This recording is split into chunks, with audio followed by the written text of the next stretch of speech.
Alright, my name is Matt Crivelli. For my Auto 480 final project, I did the evolution of the electric motorcycle.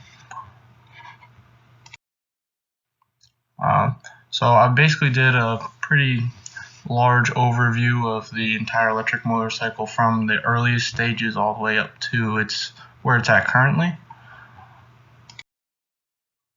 So this one was actually the first motorcycle ever built. It does have an internal combustion engine. It was made in 1885 by Gottlieb Daimler in Germany. It was nicknamed by some as the Bone Crusher because of its wooden frame, iron-banded wheels, with wooden spokes and overall primitive design. It was the first of this kind of vehicle, and from there it kind of just went onward. This is the original motorcycle patent for an electric one. It was patented in France in 1868. There was 3 people that actually had this patent in France, and the first year of commercial pedal bike was in 1868, and since then people wanted to electrify things or power things with gasoline. So same year the pedal bike was created, same year was this patent made. Then onward we go to the electric tricycle. This was first demonstrated in France, Paris, France, on April 19th, 1881. It was created by Crivelli.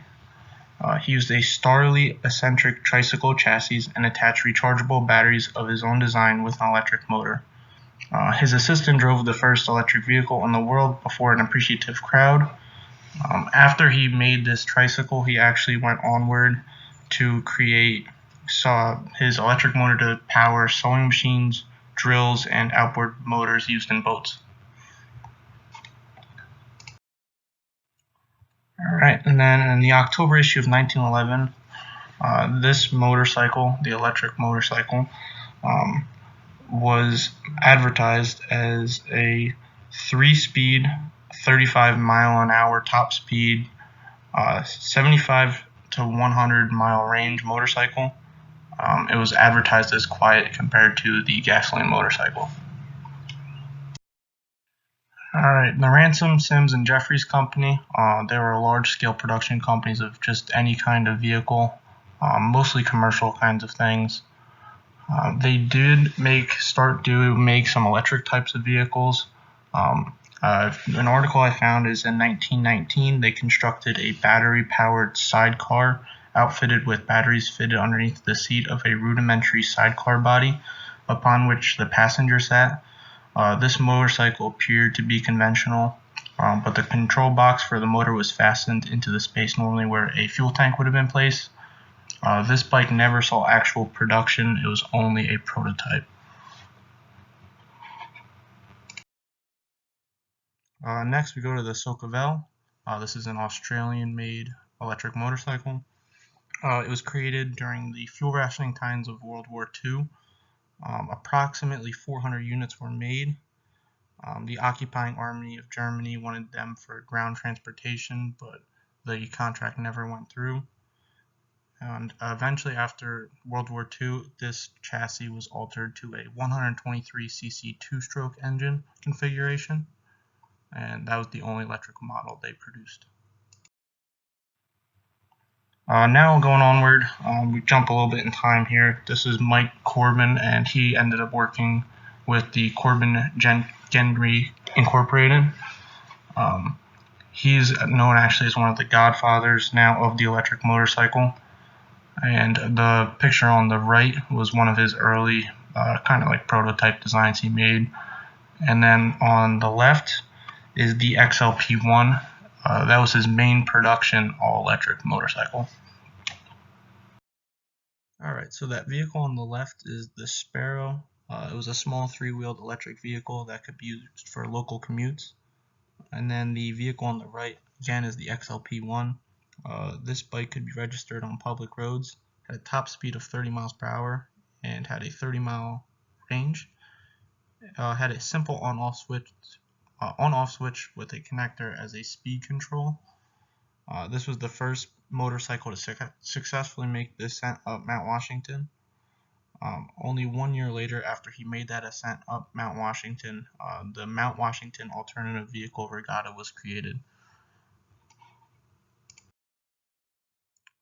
This is actually Mike Corbin right here. In 1972, he set the land speed record of 102 miles per hour on an electric land speed motorcycle he named the Quicksilver. It was powered by lead acid batteries and had 2 aircraft starter motors for propulsion.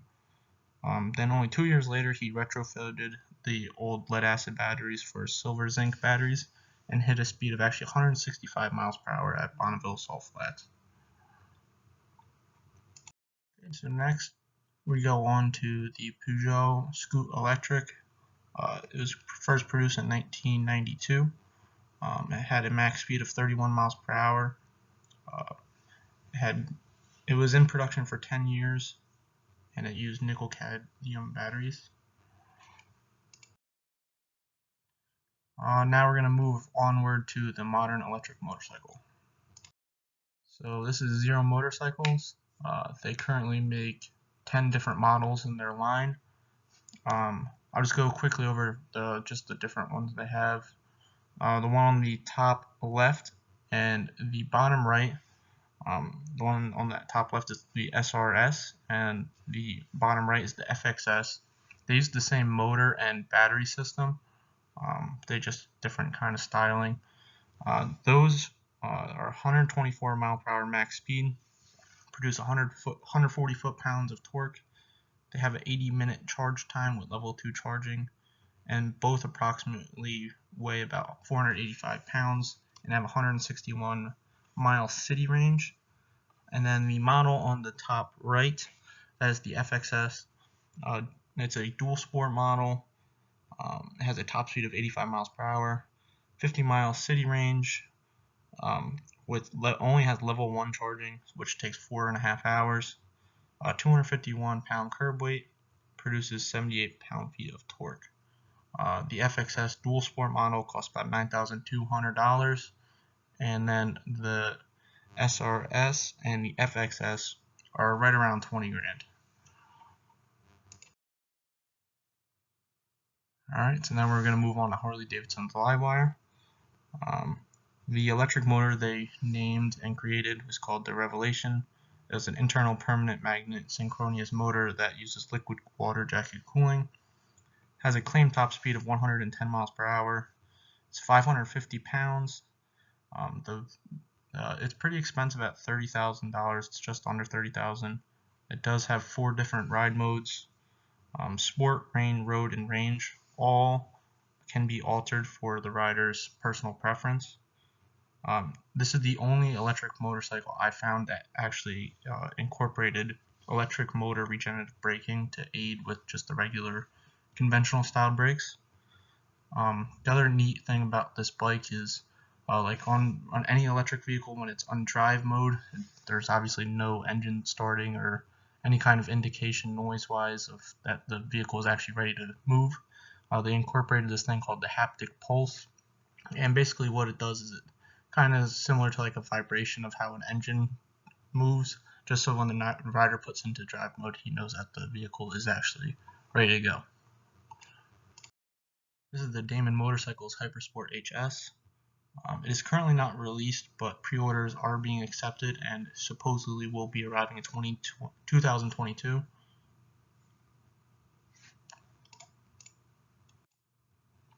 Alright, this is the Damon Motorcycles Hypersport HS.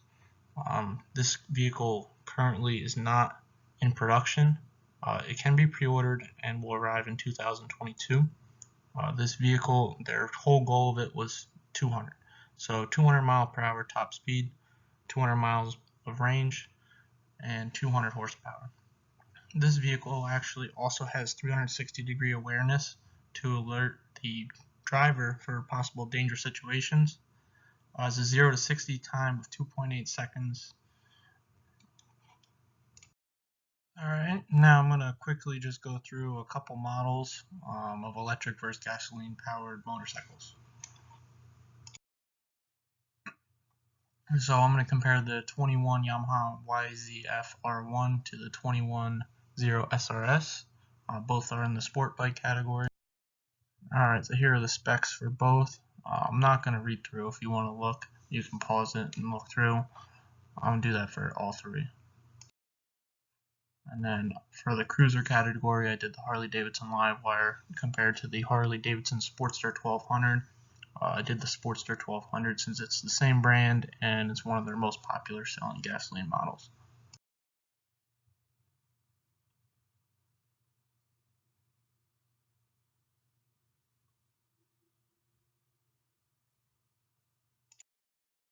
And then for the last in the dirt category, off-road category, we're doing the KTM Freeride EXC and the KTM 250 SXF.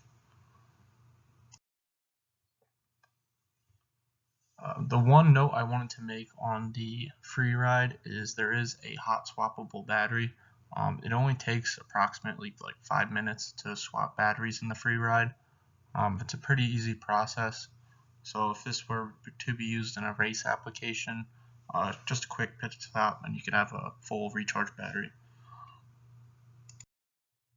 And then I threw this in there. I made a nice little Excel spreadsheet comparing the electric motorcycle to a couple gasoline motorcycles. Has all of the different specs and all of that. And yeah, that's the end of my presentation. Thank you for watching.